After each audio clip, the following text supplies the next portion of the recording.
acerca da prerrogativa exclusiva da eternidade de Deus, podemos e devemos entender que ele está no plano da atemporalidade, ou seja, não é possível a sujeição de seus atos ao tempo, pois o tempo reina sobre aqueles que estão nele inseridos, e Deus, na qualidade de seu Criador, é-lhe superior, sendo aquele que na verdade o sujeita e vislumbra toda a dinâmica de sua extensão como um conjunto completo.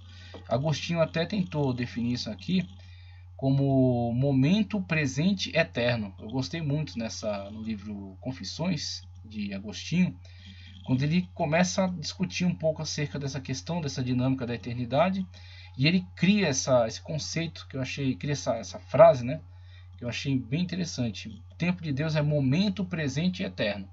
Então, num momento, num fragmento de tempo, né, Paulo até chama de átomos, né, num momento, para Deus está ali toda a eternidade. E aí vemos Pedro também tentando, né, elaborar acerca disso, como que para Deus 1000 anos é como um dia e um dia é como 1000 anos. Então, temos aí a quebra dessa lógica, né?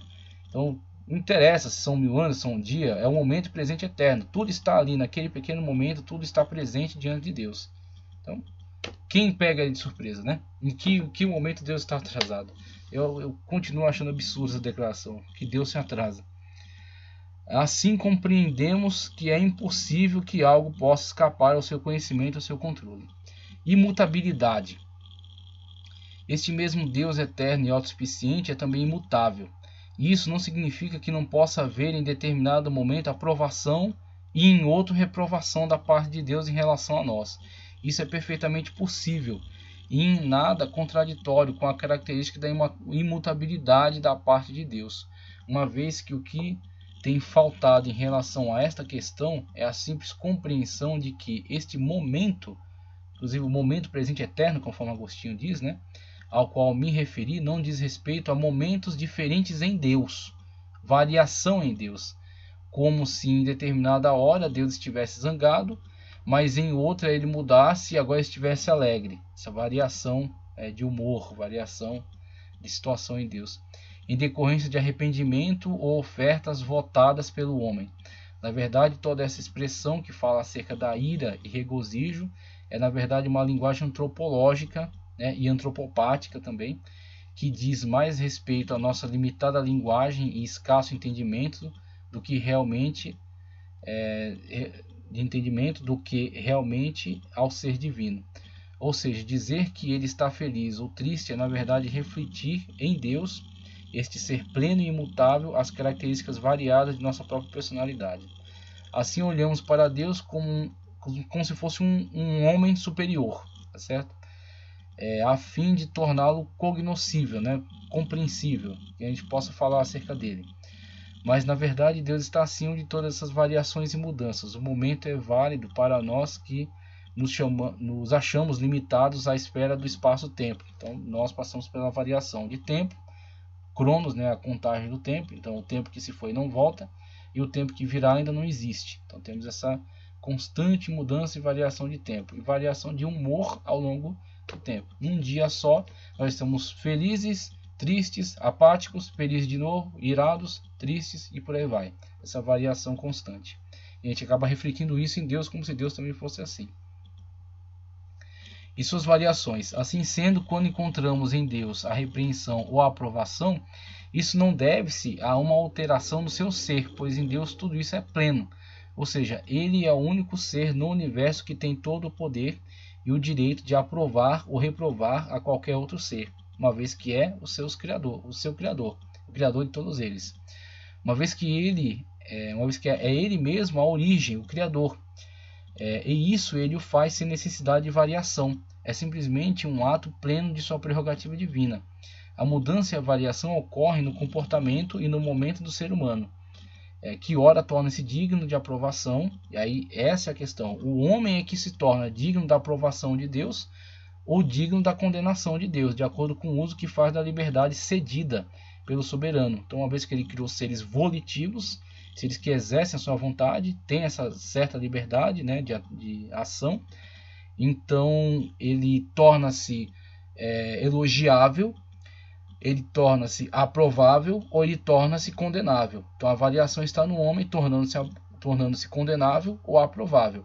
Agora, as prerrogativas de aprovação e de condenação estão todas plenas em Deus. Todas são suas prerrogativas. Deus, ao mesmo tempo, ele tem a face irada, ele tem a face tranquila, ele tem a face alegre, ele tem todas essas faces e todas são prerrogativas dele, plenas. Então, com que face que o homem vai se deparar? Ele vai se deparar com a face que ele merece se deparar a partir das suas ações. Então, as suas ações dirão que Deus que ele verá. Se ele é aprovável, ele verá a misericórdia de Deus. Se ele é reprovável, ele verá a ira. Mas tudo isso é pleno em Deus. Deus tem todas essas características em plenitude. Tá certo? Então não houve variação. Deus tem todas essas características nele mesmo em plenitude. O homem vendo uma ou outra de acordo com a sua variação. Sobre a qual pesará a aprovação ou reprovação divina diante do ato e da abundância encontrada no próprio ser humano. A variação está no homem. Deus, na qualidade de Criador, é também o governador de toda a sua criação, e isso independe dos conceitos filosóficos que tenham sido adotados pela sociedade em seu desenvolvimento científico, que, no entanto, em relação a alguns conceitos, representam, na verdade, um retrocesso, principalmente no que diz respeito ao conceito materialista, que limita a esfera de pensamento do homem ao que é apenas de natureza empírica, só aquilo que é provado. É como se todos os elementos do universo pudessem ser provados cientificamente. É como se não houvesse coisas que escapassem à prova empírica, né? Passivo de experimentações e provas materiais, laboratoriais.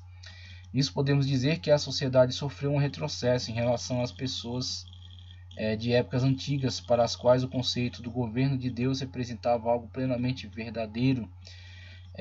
E não há que se falar em retardo intelectual, pois os deístas, os que creem em um Criador, mas não que este governe de fato, e os ateus de hoje, são ambos devedores aos pensadores ancestrais da ciência, para os quais o conceito da existência e governo universal de Deus em nada era estranho. É como vemos que não eram somente ignorantes, pessoas iletradas que adotavam um conceito do governo, da existência do governo efetivo de Deus, mas são grandes referenciais da ciência, inclusive, né?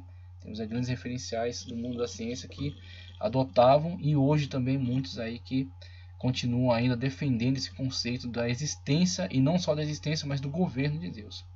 A inteligência condutora, por exemplo, o design inteligente, fala acerca disso. Como nos demonstra o Salmo acima, a verdade da teocracia universal que se exprime no governo exercido por Deus sobre toda a criação, está estribado no fato de que tudo tem origem no ato criador e na vontade divina.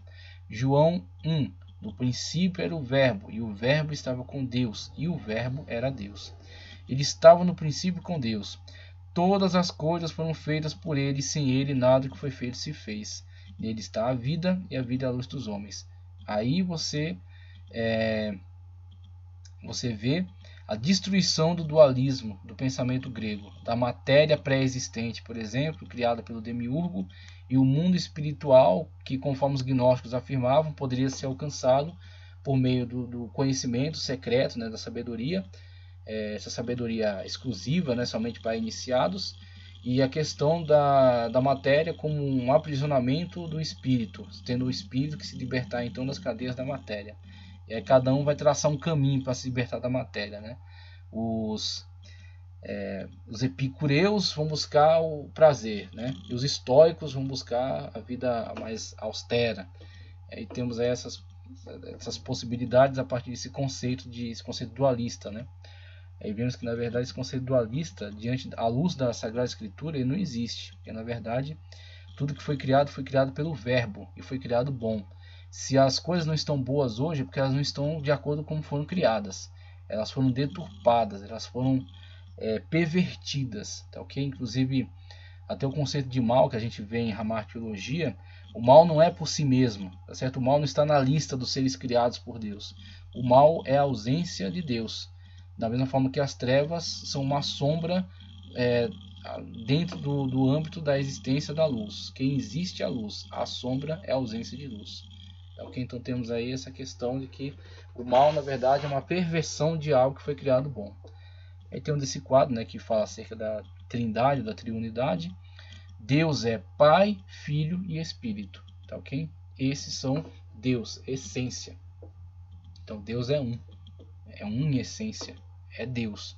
E Deus que é um em essência são três pessoas, Pai, Filho e Espírito Santo.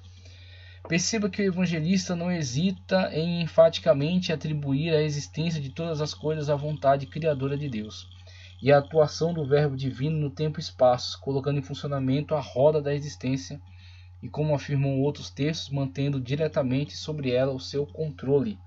Salmo 66, ele domina eternamente pelo seu poder. Os seus olhos estão sobre todas as nações. Não se exaltem os rebeldes. Mesmo que atualmente vejamos a criação em processo de aniquilação e o homem a cada dia a mais degradar-se em suas concupiscências, não deve por isso alguém pensar que o domínio há de escapar das potentes mãos do Criador. Temos aí no âmbito, né, a criação, conforme vimos, né, o Logos divino, o ato criador, né, a implementação, né, dessa possibilidade da nossa existência, né, dentro do conceito de tempo e espaço. Então temos o ato criador do Logos divino, e aí a partir dele dependem o mundo celestial, também criado pelo Logos divino, porque sem ele nada que foi feito se fez, inclusive os anjos, inclusive o diabo, que não foi criado na situação na qual está, mas foi criado como querubim ungido, né, ungido para servir, para guardar. Os demônios que estavam também dentro deste âmbito da criação celestial, mas que foram arrastados dentro de um movimento revolucionário, né? Temos aí o primeiro revolucionário da história, né, atentando contra o governo teocrático de Deus sobre todo o universo, sobre toda a criação, né, e deparando-se aí com confrontando-se com a autoridade de Deus e quebrando a cara, né, caindo e trazendo sua destruição junto consigo a terça parte, né, dos anjos e toda a destruição que causou no cosmos, sendo restaurado aí pelo Senhor com a criação desta terra, a nossa inserção nela, e aí depois a sedução desse diabo levando o homem agora para a sua mesma condenação. E isso se repetirá ao longo da história e até depois do milênio, mas quando enfim será findado toda esta ação no juízo final e na condenação eterna desses seres. Mas vemos esse movimento aí ao longo da história. Então, mundo celestial, espaço-tempo e mundo físico. No quadro acima, criação. Pensar na infinidade de coisas e nos seus diversos estados em que se encontram atualmente em alguns momentos se chocar com a imagem de que em muitos aspectos a criação encontra-se em estado de degradação. Mas como pode a criação encontrar-se em tal estado, tendo como autor e criador um ser que é perfeito? E com isso nos deparamos com o problema do mal e a necessidade em separar conceitos fundamentais como a criatura e o acidente. Como criatura, podemos observar a existência de seres animados e inanimados, as gradações de perfeição dentro dos seres criados, né? Seres mais complexos e menos complexos. E com relação ao seu estado, podemos observar que até as coisas que são mais nocivas, como o veneno dos animais e de ervas, na verdade não são bons ou maus enquanto essência. Na verdade é o uso que se dirá se foram bem ou mal utilizados, né? Ou seja, usados adequada ou inadequadamente. Assim é que a criatura não é boa ou má em si mesma. No caso dos seres inanimados, o uso que determinará, e no caso dos seres humanos, dotados de vontade, né, de volição, serão suas escolhas ou decisões. Com relação a acidente, podemos dizer que o mal existente apenas no âmbito da criação não é decorrente da criação original, pois esta foi obra do Criador, do Logos divino, que é perfeito. Logo, o mal não existe enquanto essência, mas é apenas um acidente. Ou seja, ele não é um ser de fato, mas será apenas uma situação de degradação do ser de fato, que foi criado perfeito, de mau uso ou como resultado de más escolhas do ser volitivo. Então, o mal é criado nesse ambiente de desobediência ou de mau uso, né? Como a sombra é uma interrupção da interferência da luz. Finalmente, podemos dizer que Deus é luz, e nele não há nenhuma treva. Logo, o ser humano que está sob seu domínio está em perfeito uso. tal qual foi criado, e o homem que lhe obedece está em pleno e bom uso de suas faculdades. Mas longe dessa luz, os seres estão em degradação, e o homem está em pecado, e nessas trevas desenvolve-se um ambiente no qual o mal acontece. Então, o mal, ele acontece dentro desse âmbito. Então, esse é o âmbito de sua existência, o âmbito do acidente e não da criação. Mundo celestial, podemos dizer que há muitos contrastes entre este mundo no qual vivemos e o pouco que conhecemos acerca do mundo celestial. Daquilo que nos é dito pela Sagrada Escritura, no entanto, podemos dizer que também há semelhança, e principalmente quando nos recordamos que ambos os mundos, físico e celestial, são mundos criados, ou seja, não são eternos. Em algum momento não existiram e foram trazidos à existência por um ser que lhes é superior e do qual ambos dependem. Com relação ao mundo físico, percebemos nas narrativas de Gênesis que Deus, em sua soberania, compartilhou com o ser humano a responsabilidade de administração da terra. Mas com relação ao mundo celestial, olhando para alguns textos sagrados que nos permitem antever pelo menos alguns vislumbres observamos uma ordem muito mais estável, com uma hierarquia muito solidamente estabelecida, né? Veja isso em angelologia, acerca da hierarquia divina, com a majestade divina no topo, os diferentes seres organizados e incumbidos de funções específicas, e na verdade podemos esperar que a desordem em que mergulhou o mundo em decorrência do pecado seja futuramente subjugado à perfeita ordem, né? O Hieros, inclusive, fala acerca de governo divino. Tá? A hierarquia já demonstra a questão de governo divino, autoridade divina, organização. Deus é um Deus de ordem. Deus é que põe ordem ao caos, certo? Enquanto que o mundo e o homem estão mergulhados nesse caos. Mas Deus é aquele que põe ordem ao caos. Por isso, faça-se na terra assim como é no céu. Quando o mundo celestial, em tempo oportuno, tomar todo o espaço criado em cumprimento à oração nos ensinada pelo Senhor, assim na terra como no céu. Como foi dito aí, a organização celeste sendo trazida para a terra, não como um homem fazendo de conta que é Deus, mas sim como Deus, aquele que se tornou homem. Deus e homem, o Senhor Jesus Cristo.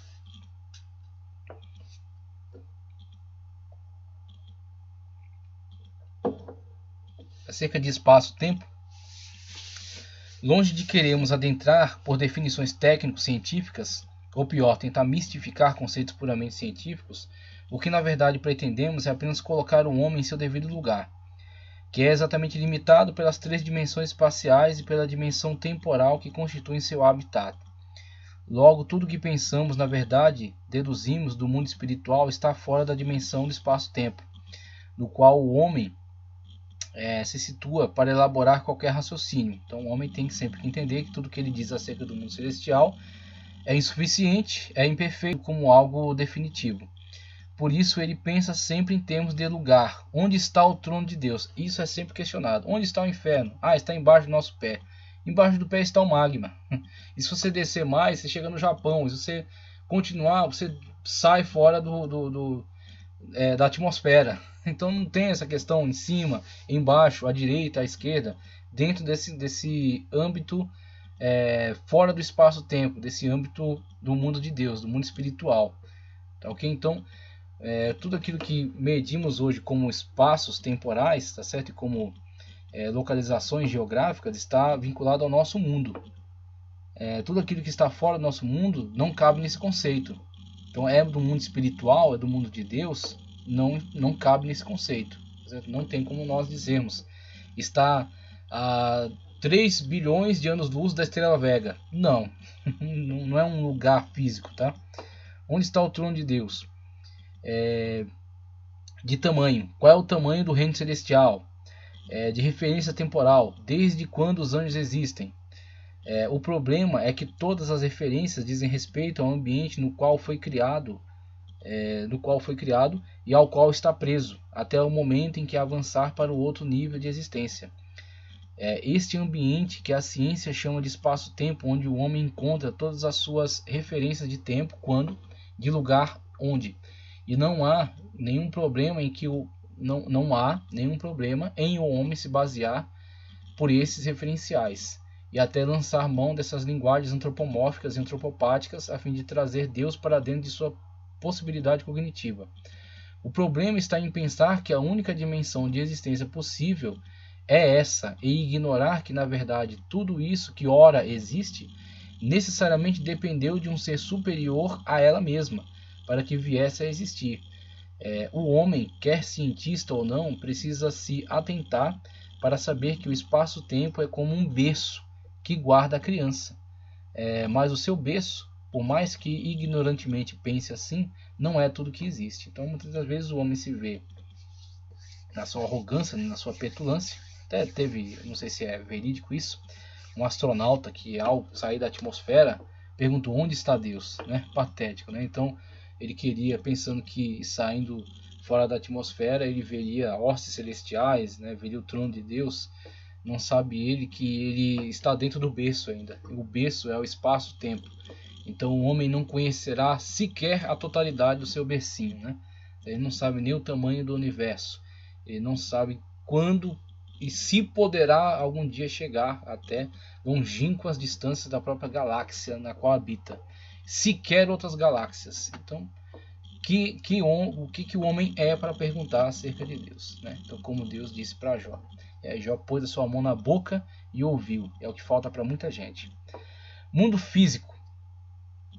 Diferentemente do que poderíamos ser induzidos a pensar pelo fato de estarmos inseridos num mundo que ora está a se degradar por consequência dos efeitos nocivos do pecado na existência, algo que, como já dissemos, não tem existência por si mesmo, mas é a degradação e a destruição daquilo que existe em algum momento foi perfeito, porque foi criado pelo Logos, foi criado bom. Podemos dizer que o mundo físico, diferentemente do que pensavam os antigos gregos e do que também afirmavam os gnósticos no tempo de Paulo e João, não é inerentemente mal. É a questão da matéria, a matéria ser inerentemente má, né? E muito menos eterno. Outra coisa também que se pensava, né? Este mundo físico foi criado a partir da vontade de Deus e é o ambiente adequado à manifestação da sua misericórdia e do relacionamento de amor entre o Criador e a criatura, e em breve terá o seu status restabelecido, conforme nos apontam as profecias. Logo, nosso sentimento em relação ao mundo físico não pode ser de desprezo, e esse é um erro que inclusive tem sido cometido por muitos de dentro da igreja, que ao atentar contra o pecado, é como você falar corpo e carne, né? Soma e sarx. Quando Paulo denuncia a concupiscência de sarx, da carne viva, das concupiscências que estão na carne. Mas o corpo, o soma, é templo do espírito. Então você não pode partir para a ideia da degradação do corpo para a libertação do espírito, que isso é platonismo. Tá? Você tem que entender que o corpo tem que ser subjugado, tá, ok? O corpo tem que ser controlado, dominado, para que ele possa servir de uma forma adequada como templo do espírito. E como templo do espírito, ele será então revestido, tá certo? Ele será então capacitado, santificado para a presença de Deus. E aí você vai viver uma vida não de privação, penitência, esse tipo de coisa. Você vai muitas das vezes realizar jejuns a fim de que você possa manter sempre essa dominação sobre o corpo, não para destruí-lo, mas sim para controlá-lo e subordiná-lo a Deus, ao Espírito de Deus. E com o Espírito de Deus dentro de você, alegria, gozo, amor, satisfação, cuidado da sua vida, cuidado do seu corpo, tudo isso está incluído dentro desse conceito correto acerca da existência da criação. A criação de Deus. Então, a criação de Deus está aí para ser restaurada, né, desse estado pecaminoso no qual se encontra, mas será restaurada. Não pode ser de desprezo ou de descaso, mas sim de anseio por sua plena restauração, pois amamos a Deus e também as obras de sua mão, a natureza inclusive, né? Como de certo modo é postulado por algumas linhas teológicas como o teísmo aberto, não que este postulado negue a existência ou a autoridade de Deus, mas de certa forma acaba por afirmar que nem tudo está-lhe sujeito na criação, pois o que na verdade vemos com todas as evidências é que Deus em sua perfeição a tudo criou e pôs em funcionamento, e tudo que está plenamente subordinado ao seu poder permanece perfeito, como podemos constatar do que a Escritura nos informa acerca da perfeição do mundo celestial. O mundo celestial, hierarquia divina, governo de Deus. Onde até mesmo o momento está em pleno vigor a teocracia divina, na sua mais perfeita expressão, no reino da vontade diretiva e soberana de Deus, reino este ao qual Cristo se referiu, quando perante um vassalo do sistema temporal humano afirmou: meu reino não é deste mundo, perante Pilatos, que achava que tinha muito poder, né? Então Cristo disse: você só está aí brincando de Deus porque meu reino não é deste mundo, este é o seu mundinho, este é o seu local, né? O local onde você pensa que você é Deus, onde você governa. Mas na verdade este reino está subordinado a um reino superior. Então nenhum poder teria sobre mim se deste reino superior não fosse lhe dado. Você está dentro do plano, você está dentro da agenda, essa é a questão. E na verdade o Senhor nos ensina a buscar pela sobreposição. Aí é onde entra reino, conceito de reino. Você não pode ficar preso dentro do conceito de denominação. Preste atenção, entenda. Eu não estou dizendo para você abandonar a sua denominação. Eu não estou dizendo para você desprezar a sua denominação. Eu só estou dizendo que a denominação é a ponta de baixo. Tá? Acima da denominação está reino. Reino de Deus. Você tem que pertencer ao reino de Deus. Tá certo? Você tem que ser integrante do corpo de Cristo. Existe a igreja local, o hall de membros, tá certo? Ao qual se afiliam todos aqueles que entram pela porta. Então não tem, é livre mesmo, é aberto mesmo, e é assim que está certo. A porta tem que estar aberta para todos, conforme a parábola que eu falei no começo da aula. Tá certo? A parábola das bodas. Vai pelas encruzilhadas, pelo caminho e chama todo mundo. Bons, maus, aleijado, pobre, miserável, fedido, chama todo mundo. Põe todo mundo para dentro.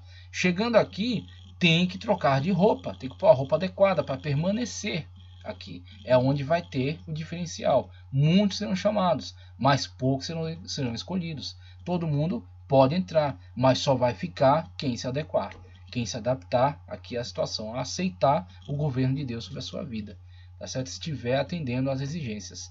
E aí vemos que esse conceito ele pode explicar muito acerca da igreja, porque a igreja local, a igreja física, a placa denominacional, o CNPJ, ele está aí para receber todos. Todo mundo entra, legal, todo mundo vai para o culto, senta, ouve a palavra, né? Agora, dentre os que estão ali assentados, temos que nos preocupar, estando nós também no meio incluídos, temos que nos preocupar em pertencermos não somente à igreja local, temos a carteirinha, tá? Temos nosso nome na lista.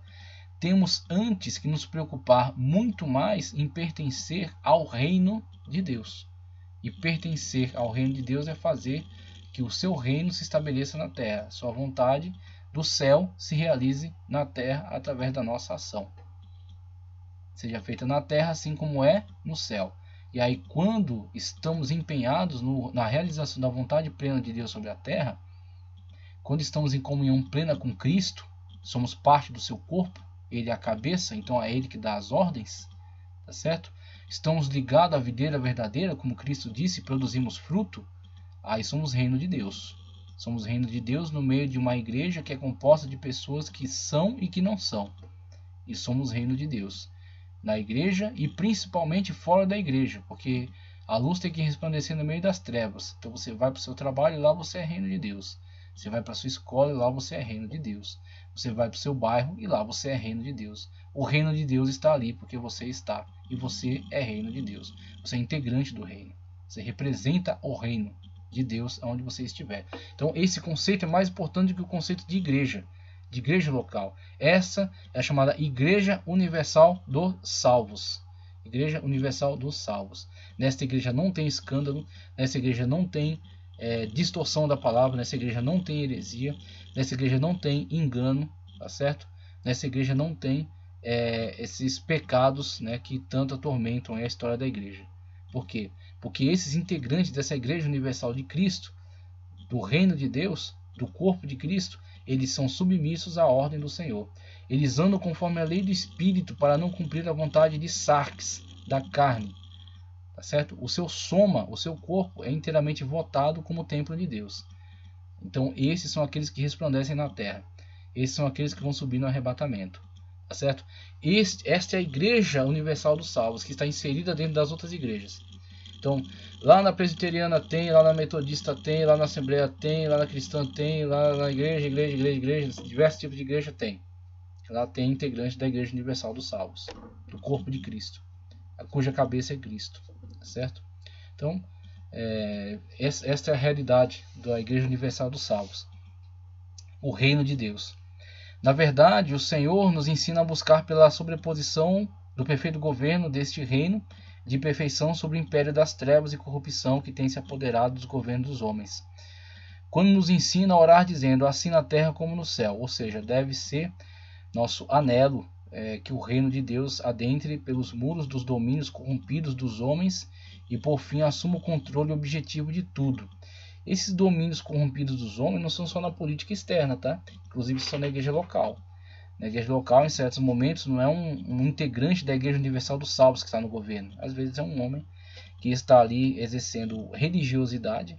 Então ele adota todos os signos, todos os símbolos de religiosidade, e por isso ele é aprovado, né? Só que quando é lhe dado poder, e isso é dito, né, eu acredito que isso é verdadeiro, se quer conhecer um homem, dele poder. E quando lhe dão poder, ele mostra, na verdade, quem ele é. E aí onde os integrantes do reino de Deus têm que se levantar e denunciar, né, e exercer autoridade para que a igreja seja conduzida de acordo com aquilo que é o reino de Deus a ser estabelecido na terra. Mas infelizmente tem muitas igrejas aí que estão sob o governo de pessoas que não são integrantes do reino de Deus, mas somente da religião. Mas momentaneamente devemos nos conscientizar de que o governo de Deus, mesmo que não objetivamente exercido no plano humano, tem se desenvolvido e encaminhado os rumos da história dos homens, homens estes que têm corrompido constantemente a ordem criada, e que não devem dirigir suas críticas com relação às misérias que têm se abatido sobre a sociedade a qualquer ação direta de Deus. Deus não tem interesse nenhum na miséria dos homens, nem no sofrimento humano. Como se quisesse o Senhor ver a destruição de sua criatura.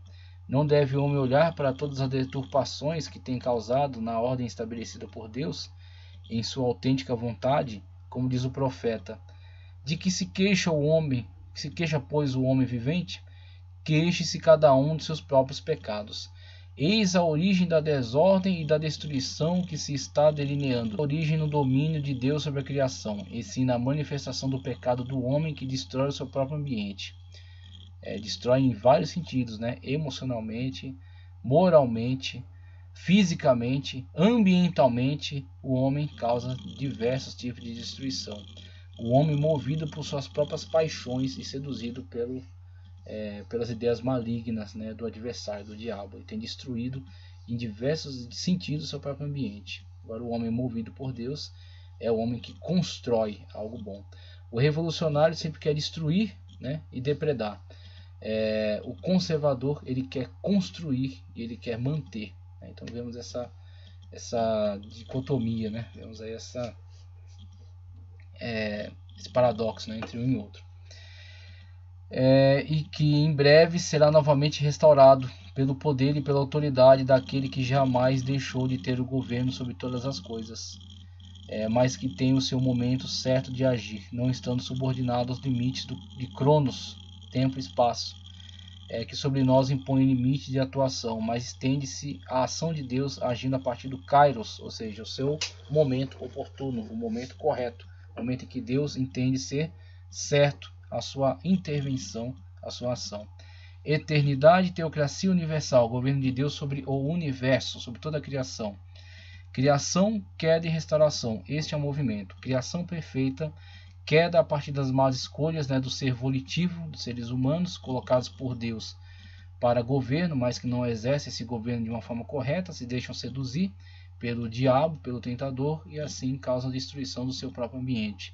Mas Deus está já dirigindo tudo para uma restauração, porque ele não perdeu o controle sobre todas as coisas.